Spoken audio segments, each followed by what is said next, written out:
Autism అనేది అనేక కారణాలు ఉండొచ్చు. నోన్ కాజ్ అనేది ఇప్పటి వరకు ఎవరు చెప్పలేకపోయారు. కానీ ముఖ్యంగా ఏంటంటే ఈరోజు మనకు సాంకేతిక పరిజ్ఞానం ఎక్కువైపోయింది. ప్రతి ఇంట్లో ఒక మధ్యతరగతి కుటుంబం నుంచి చూసుకుంటే పేద కుటుంబం వరకు ప్రతి ఒక్కరి దగ్గర సెల్ ఫోన్ అనేది చాలా ఈజీగా సర్వసాధారణం అనేది అయిపోయింది. అంటే పిల్లల్లో ఈ మధ్యకాలంలో మనం ఫోన్లు వాడుతూ ఉంటే వాళ్ళు కొంత ఐడియా వచ్చాక, వయసు వచ్చాక, అంటే 3 నెలలు దాటాక వాళ్ళ పేరెంట్స్ని గమనిస్తూ ఉంటారు. మాటిమాటికి ఫోన్ చూడడం ఇవన్నీ చూసి వాళ్ళకి ఫోన్ పట్ల కొంత ఆసక్తి పెరుగుతుంది. పేరెంట్స్ ఏంటంటే ఫోనే కదా పిల్లలు అడుగుతున్నారు, పిల్లలు కూడా చూడని అని వాళ్ళు అజ్ఞానంతో అని చెప్పకూడదు, కానీ వాళ్ళు సరదాగా కాసేపు కాలక్షేపం కోసం వాళ్ళు ఫోన్ ఏదైతే పిల్లలకి ఇస్తారో అది అలవాటుగా మారి దాని యొక్క తీవ్ర ప్రభావం అనేది వాళ్ళ మానసిక ఎదుగుదలలో చూపిస్తుంది. ఇక్కడ చాలా సమస్య. అంటే మానసికంగా పిల్లోడు శారీరకంగానే ఎదగడం కాకుండా మానసికంగా కూడా వాళ్ళ వయసుకు తగ్గట్టు ఎదుగుదల అనేది ఉండాలి. మానసికంగా కానీ ఎదుగుదల లేకపోతే వాళ్ళకి బోల్డ్ అని సమస్యలు వచ్చే అవకాశం ఉంటుంది. ప్రతి ఒక్క దగ్గర కూడా డిలే అనేది మనము చూస్తూ ఉంటాము. డిలే చూసాము అంటే మనం జాగ్రత్త పడాలి.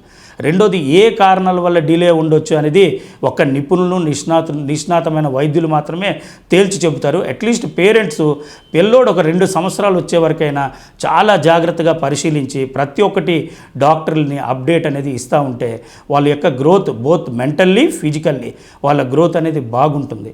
సో ఇప్పుడు ఎలా అయితే చెప్పానో పిల్లలు ఎదుగుతున్న కొద్దీ వాళ్ళకి సరైన ఆహారం అందజేయాలి. పోషకాలతో కూడుకున్న ఆహారము ఏది పడితే అది పెట్టకూడదు. సరైన నిద్ర ఉండేటట్టు చూడాలి.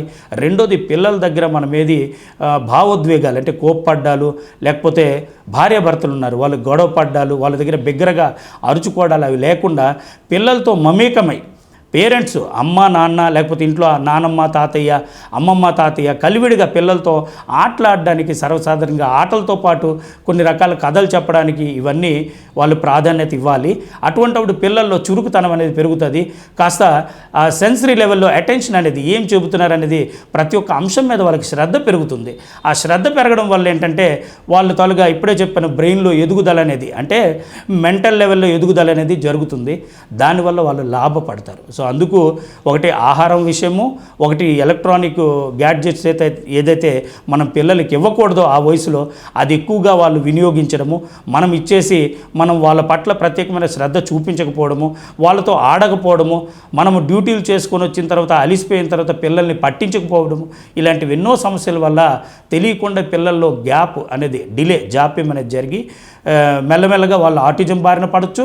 లేదంటే ఇతరత్ర లోపాలు కూడా జరిగి మాటల్లో లోపం రావచ్చు. వాళ్ళ ఆలోచనలో ప్రవర్తనలో ఎన్నో రకాలైన సమస్యల బారిన పడే అవకాశము ఎంతైనా ఉంది. అందు గురించి ప్రతి ఒక్కరు కూడా నేను చెప్పిన అంశాలని దృష్టిలో పెట్టుకొని కాస్త శ్రద్ధగా ఉండి, అయినా మీకు ఏమైనా అనుమానం వస్తే ఖచ్చితంగా నిపుణుల్ని కలవండి.